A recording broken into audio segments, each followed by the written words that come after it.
เขาเล่าบอกงามเลยมาโผล่มาเรื่อยๆลูกนี่มุงไปบ้านแล้วเขาเห็นนะ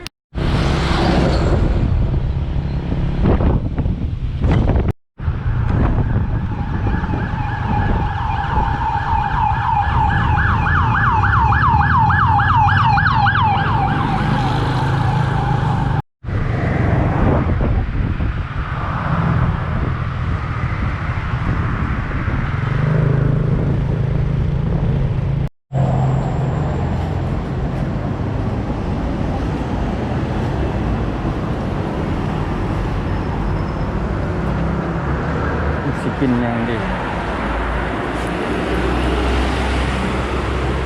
ว้าว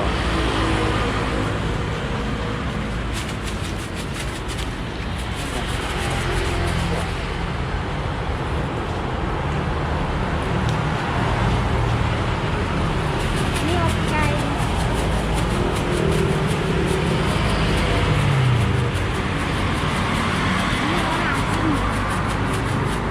นี่นะขอด ไข่ปิ้งกับจีแซ่บอยู่ว่ะบ่ได้กินดนไข่ปิ้งกับจีแซ่บอยู่ว่ะบ่ได้กินดน ได้อะไรกันพี่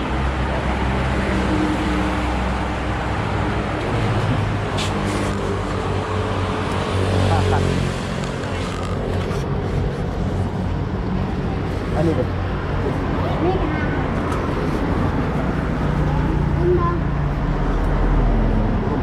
อุ่นก็ได้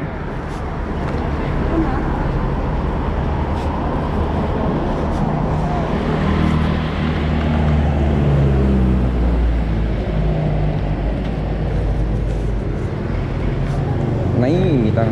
2,000อันนี้วันเดียวเขาจ่ายมาอยู่นี่นะตัวตะเกียนอันเรือครับนะ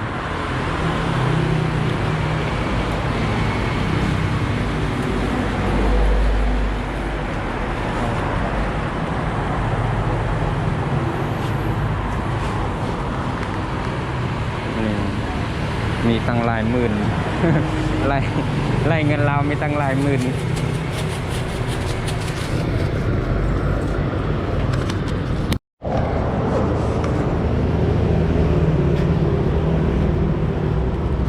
ว้าว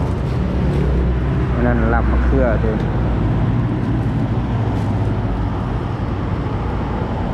อันนี้เอาขนม ค่ะ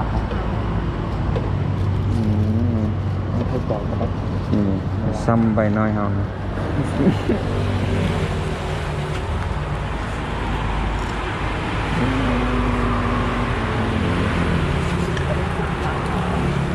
ลิ้นไหมใช้ซ้อมขวบ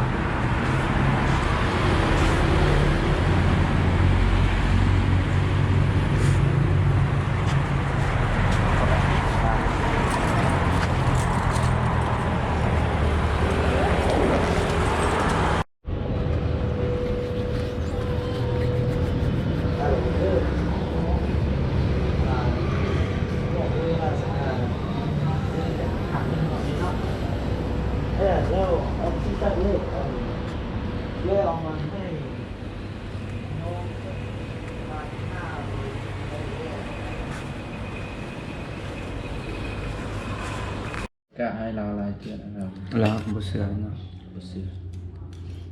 เราก็ซื้อแต่ เริ่มแบบสบายดี มันไม่ค่อยแจ้งเนาะมันแสงสะท้อน แจ้งแล้วขายย้อนแสงขายย้อนแสงครับ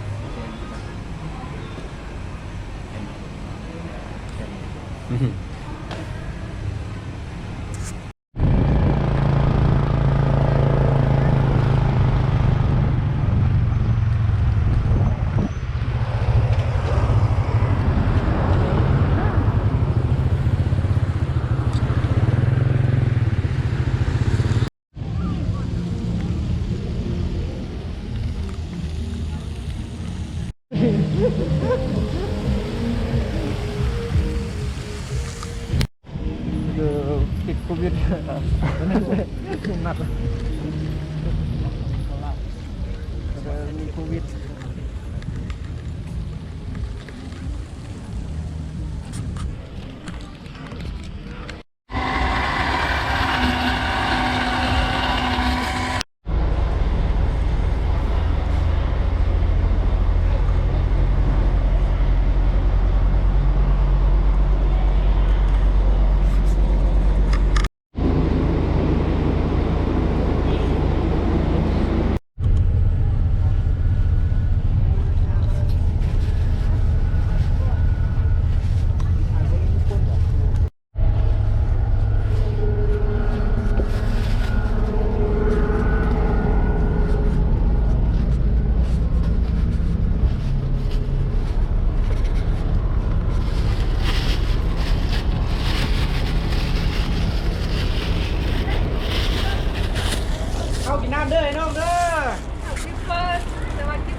ป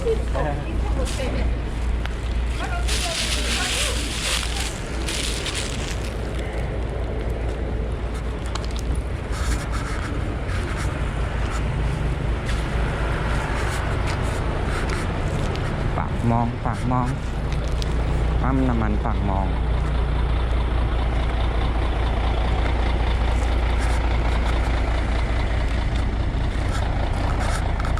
นี่ก็สถานีขนส่งปากมอง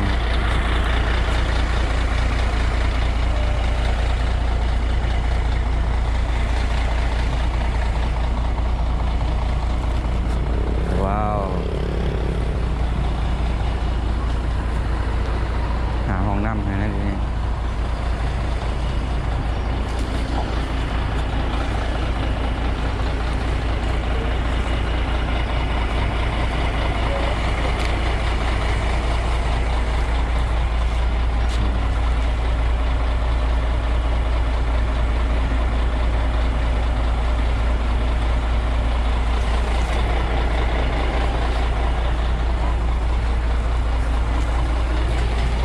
มีห้องน้ำบ่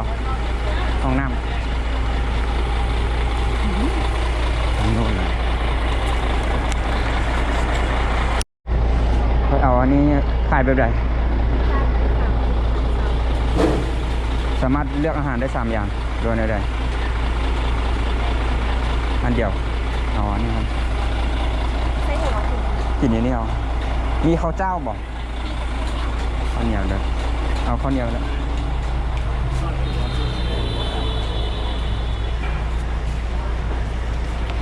โอ้โหคือชุด130,000กีบ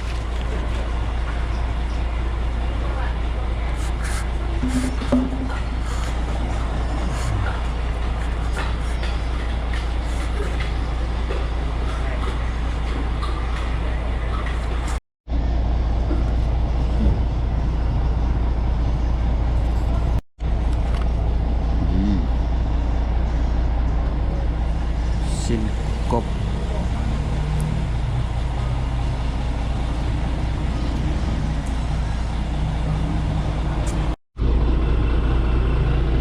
้าใครที่กินข้าวอยู่แถวบอกมองทำดีๆเนาะเพราะว่าตะกี้เคยทำมาชุดนึงอะไร30,000โอเคหลายเคยทำมาชุด30,000น่าจะรวมเข้าแล้วกินแล้วเรารวมเข้าต้องจ่ายต่างหากแสดงว่าเข้า 5,000 แล้วก็ น้ำอีก 3,000 แล้วก็น้ำอบกบนะจานหนึ่ง30,000แซ่บแต่ว่าแพงนะถ้าคนบ่มากินจะบ่คุ้มนะแต่ว่าคนมากินตัวคุ้มสุดยอดเลยประมาณนี้เนาะอยู่แถวๆนี้นะงานนางสมพรบายบายเนาะแล้วก็ไปพบกันอีกวันนึงนะ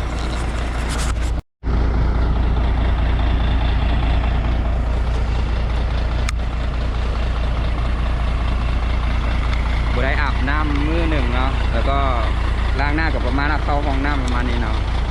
ต้องใส่หน้ากากอนามัยตลอดเนาะเพื่อการหลีกเลี่ยงจากพยาธิโคโรนานะยังมี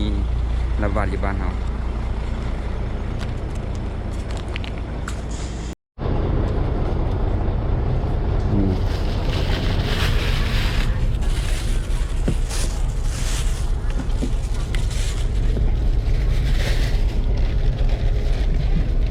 ไหลน้ำของหนึ่ง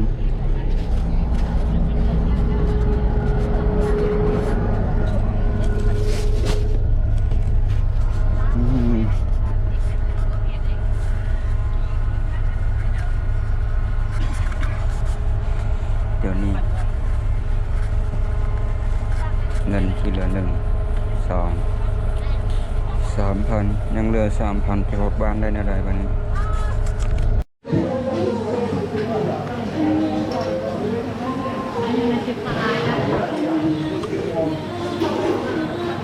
ไม่เห็นหน้าเขาเลย